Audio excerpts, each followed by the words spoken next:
Bismillahirrahmanirrahim. Assalamualaikum warahmatullahi wabarakatuh. Halo semua, kembali lagi bersama Kakak Maya di sini. Sebelumnya, Kakak ucapkan banyak terima kasih kepada teman-teman yang sudah setia mengikuti channel ini sampai sekarang. Semoga apa yang Kakak sampaikan melalui channel ini nantinya bisa menjadi jalan untuk teman-teman meraih kesuksesan. Amin, amin ya robbal alamin. Pada kesempatan kali ini, Kakak kembali akan membahas update soal perencana ahli pertama di tahun 2024 untuk part yang ke-6. Di sini Kakak sajikan soal-soal terpilih sesuai FR tahun 2023 dan kisi-kisi terbaru. Tekniknya di sini, Kakak akan membacakan soalnya, setelah itu kalian bisa menjawabnya dalam durasi waktu 5 detik. Jika dirasa kurang, bisa di-skip supaya memaksimalkan dalam menjawab soal. Soal yang jawabannya tidak sesuai dengan pendapat teman-teman, bisa di-screenshot dan komen di kolom komentar supaya kita bisa saling mengoreksi dan berbagi pemahaman satu sama lain. Tapi, sebelum kita masuk pada soal, silahkan support channel kakak supaya kakak semakin bersemangat mengupload video-video terbaru seputar soal P3K dan soal CPNS dengan cara klik tombol like, subscribe, dan tekan tombol loncengnya yang ada pada pojok kanan bawah video ini supaya teman-teman tidak ketinggalan video-video terbaru dari kakak. Oke teman-teman, selamat mengerjakan. Kita mulai dengan soal yang pertama. Dalam perencanaan spasial suatu wilayah, manfaat utama dari peta adalah A. Merupakan bahan pajangan, B. Menunjukkan batas wilayah administratif, C. Memberikan informasi tentang penggunaan lahan, ataukah D. Memudahkan navigasi. Silahkan dijawab dalam waktu 5 detik. 5 detik dimulai dari sekarang.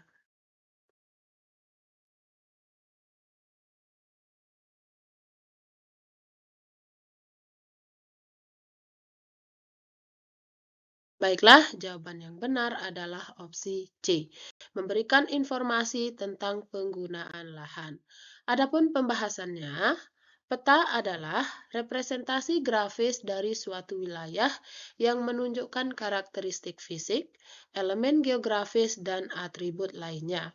Peta sangat berguna dalam perencanaan spasial karena dapat memberikan informasi yang relevan tentang penggunaan lahan. Dengan melihat peta, perencanaan dapat mengetahui bagaimana lahan di suatu wilayah digunakan, apakah digunakan untuk tempat tinggal, pertanian, komersial industri, atau penggunaan lainnya. Informasi ini penting dalam mengembangkan rencana penggunaan lahan yang efisien dan berkelanjutan dalam rangka meningkatkan kualitas hidup masyarakat. Sehingga berdasarkan uraian di atas, jawaban yang paling tepat adalah opsi C. Kita lanjutkan dengan soal yang kedua.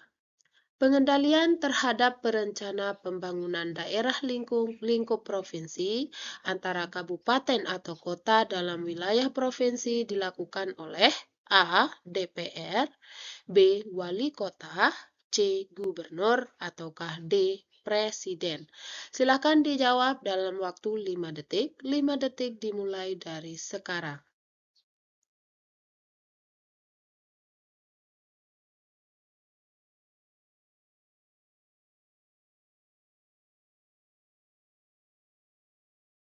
Baiklah, jawaban yang benar adalah opsi C, Gubernur.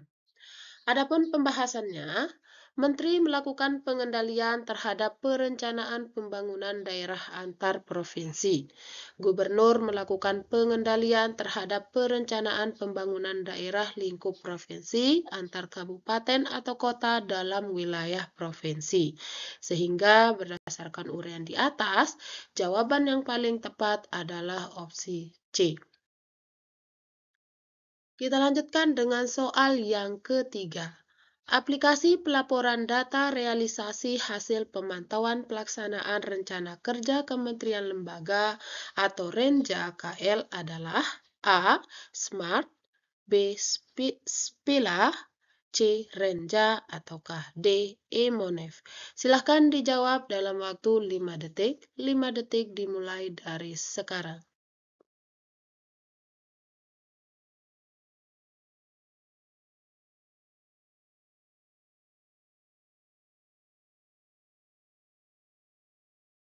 Baiklah, jawaban yang benar adalah opsi D.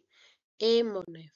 Adapun pembahasannya, Emonef merupakan media pelaporan data realisasi hasil pemantauan pelaksanaan Renja KL.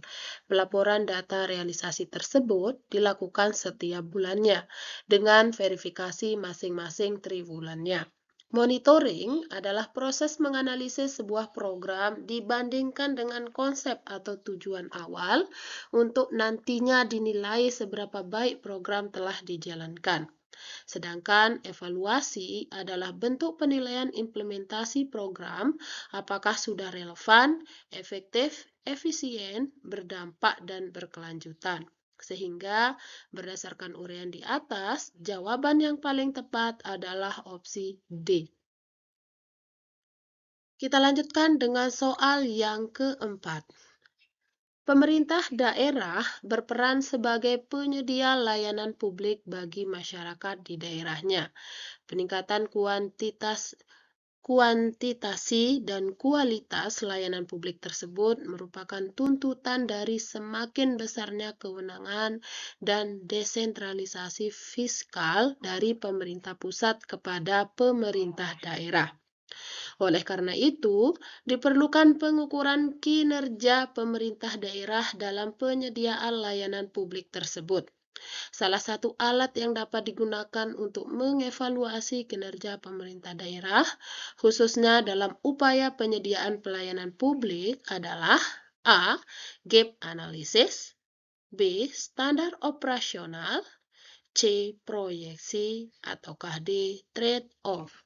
Silahkan dijawab dalam waktu 5 detik. 5 detik dimulai dari sekarang.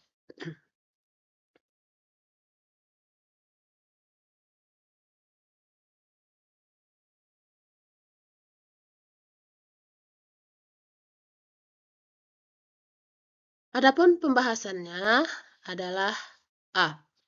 Gap Analysis.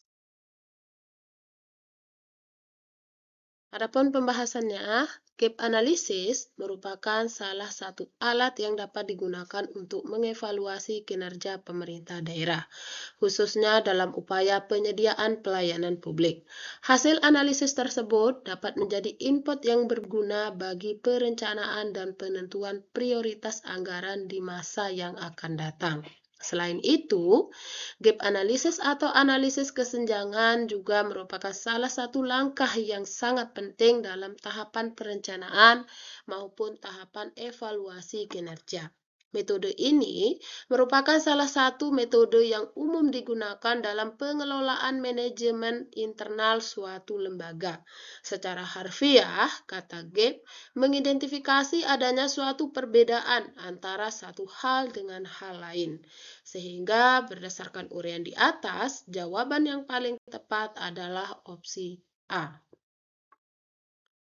Kita lanjutkan dengan soal yang kelima. Salah satu bentuk formal partisipasi publik dalam proses perencanaan adalah A. Penyusunan laporan evaluasi pembangunan, B. Konsultasi publik melalui pertemuan dialog, C. Survei kepuasan masyarakat terhadap pembangunan, ataukah D. Presentasi oleh ahli perencana kepada masyarakat. Silakan dijawab dalam waktu 5 detik. 5 detik dimulai dari sekarang.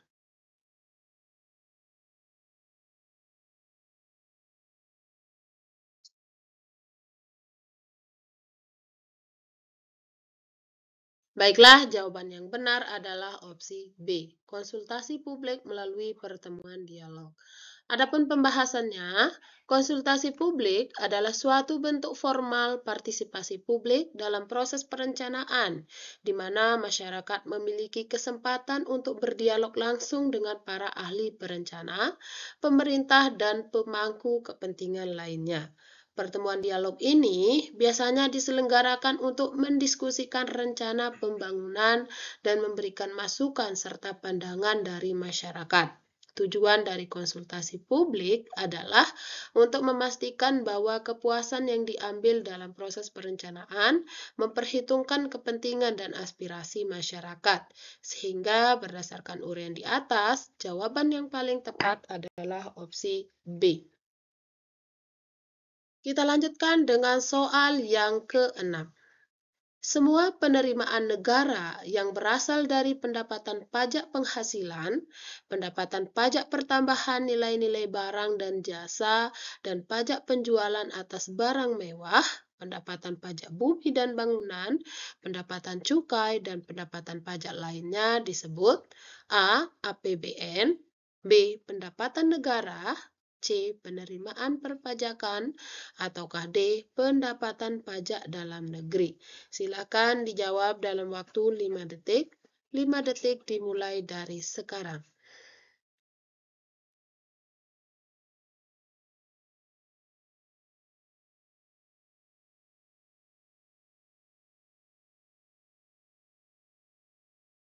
Baiklah, jawaban yang benar adalah opsi D. Pendapatan pajak dalam negeri. Adapun pembahasannya, pendapatan negara adalah hak pemerintah pusat yang diakui sebagai penambah kekayaan bersih yang terdiri atas penerimaan perpajakan, penerimaan negara bukan pajak, dan penerimaan hibah. Penerimaan perpajakan adalah semua penerimaan negara yang terdiri atas pendapatan pajak dalam negeri dan pendapatan pajak perdagangan internasional. Pendapatan pajak perdagangan internasional adalah semua penerimaan negara yang berasal dari pendapatan bea masuk dan bea keluar. Sehingga berdasarkan uraian di atas, jawaban yang paling tepat adalah opsi D.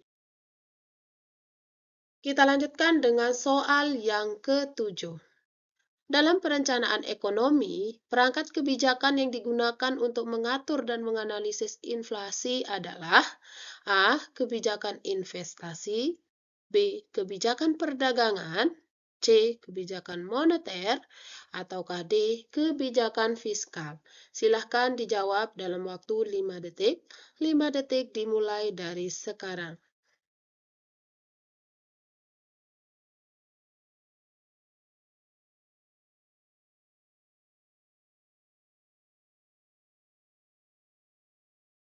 Baiklah, jawaban yang benar adalah opsi C, kebijakan moneter.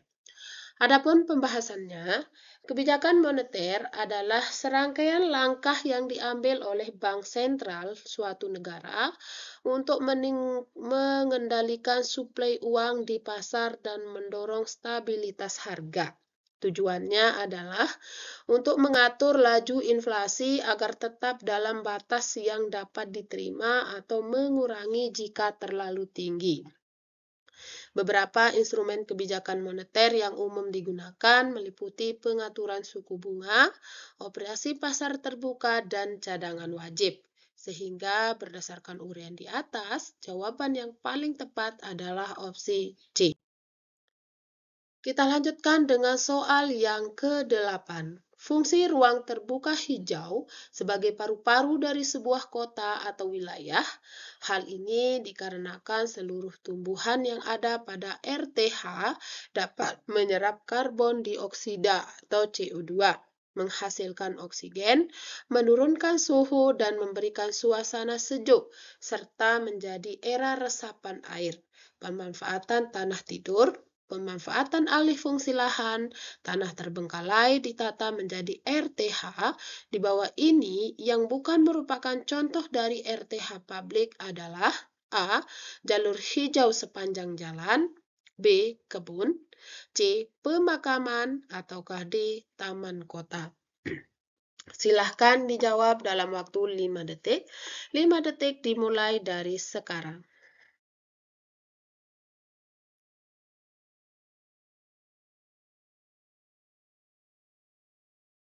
Baiklah, jawaban yang benar adalah opsi B, kebun. Adapun pembahasannya, Ruang terbuka hijau publik merupakan ruang terbuka hijau yang dimiliki dan dikelola oleh pemerintah daerah kota yang digunakan untuk kepentingan masyarakat secara umum.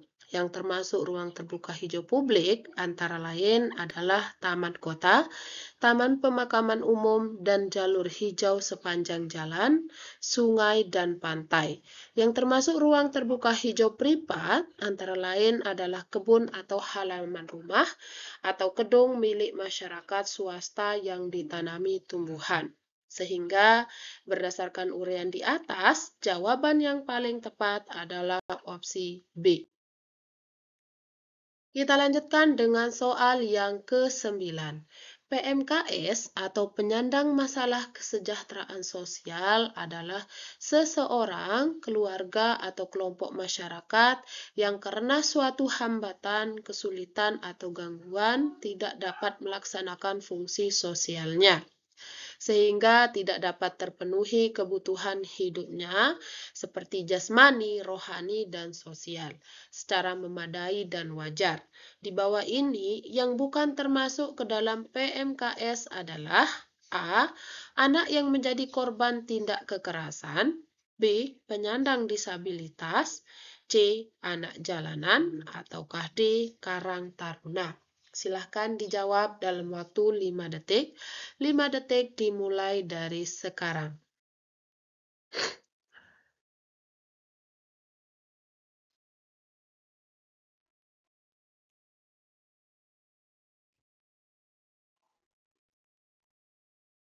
Baiklah, jawaban yang benar adalah opsi D, Karang Taruna. Adapun pembahasannya, potensi dan sumber kesejahteraan sosial atau PSKS adalah potensi dan sumber yang ada pada manusia. Alam, institusi sosial dapat digunakan untuk usaha kesejahteraan sosial. Pekerja sosial masyarakat PSM, organisasi sosial, Karang Taruna, wahana kesejahteraan, dunia usaha yang melakukan UKS, keperintisan, dan kepahlawanan. 22 jenis PMKS, anak balita terlantar, anak nakal, anak jalanan, wanita rawan sosial ekonomi, korban tindak kekerasan, lanjut usia terlantar, penyandang cacat, tunasusila, pengemis, gelandangan, bekas warga binaan, lembaga kemasyarakatan atau BWBLK, korban penyalahgunaan nafsa, keluarga fakir miskin, keluarga berumah tak layak huni, keluarga bermasalah sosial psikologi, komunitas adat terpencil, korban bencana alam, korban bencana sosial atau pengungsi, pekerja migran bermasalah sosial atau ODHA, dan keluarga rentan. Sehingga berdasarkan uraian di atas, jawaban yang paling tepat adalah opsi D. Kita lanjutkan dengan soal yang ke-10. Penganggaran keuangan negara adalah suatu proses penyusunan rencana keuangan tahunan pemerintah negara Indonesia yang disetujui oleh Dewan Perwakilan Rakyat, yaitu dalam bentuk A. Pendapatan pajak perdagangan internasional, B. Pendapatan pajak dalam negeri, C. Penerimaan perpajakan, ataukah D. APBN. Silahkan dijawab dalam waktu 5 detik. 5 detik dimulai dari sekarang.